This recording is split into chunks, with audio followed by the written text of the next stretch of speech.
Usap-usapan ngayon ang kahangahangang dunk na ginawa ng anak ni Benji Parasa si Kobe sa harap mismo ng NBA superstar na si LeBron James. Pero maliban sa basketball, handa na rin daw pumasok sa showbiz si Kobe at ang kanyang kapatid na si Andre. May chika si Aubrey Carampel. Kung maraming masaya ng masilayan si LeBron James, ang anak ni Benji Paras na si Kobe, isa sa mga nakalaro ng NBA superstar sa basketball clinic nitong Martes. Si Kobe, nag-dunk pa sa harap ni King James. Lumabas ito maging sa website ng ESPN, maging sa iba pang international websites. Masaya talaga kasi it's not an everyday moment that you get to be with an NBA All-Star. So it's a great experience. Player ng LaSalle Green Hills si Kobe. Ang kapatid niyang si Andre nasa kopo na naman ng UP Fighting Maroons. Bukod sa pagbabasketball, papasok na rin ang Paras brothers sa mundo ng showbiz. Ang lagi ko sinasabi sa kanila, and that's the price you need to pay. Hindi kayo pwedeng magalit.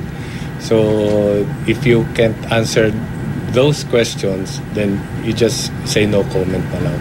Hindi pa nga nag-iinit sa showbiz ang magkapatid, nahaharap na agad sila sa issue tungkol sa kanilang biological mother na si Jackie Forster, na naging kontrobersyal ang social media post para makasama silang muli. I can say it's not for us, it's for the public. Yeah. You can tell it's for the public because if she wants it to be for us, she could like send it personally. Wala, I don't care. Because I'm happy with the life I have. I have a new mom, she's better.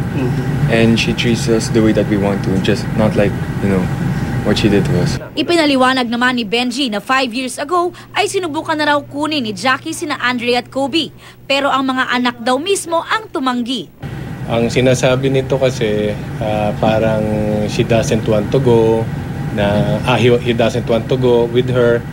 Tapos dito na lang siya sa mom niya, sa bago niyang mom.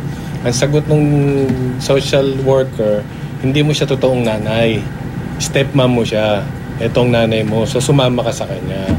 So medyo parang di yata tama, di ba? So doon medyo nakita ko umiyak, and then dumating na si Andre, kinausap niya ulit yung nanay niya at sinabi nga niya, give us time. We're not yet ready. Sinusubukan pa rin naming kunan ng pahayag si Jackie na nakabase ngayon sa Malaysia.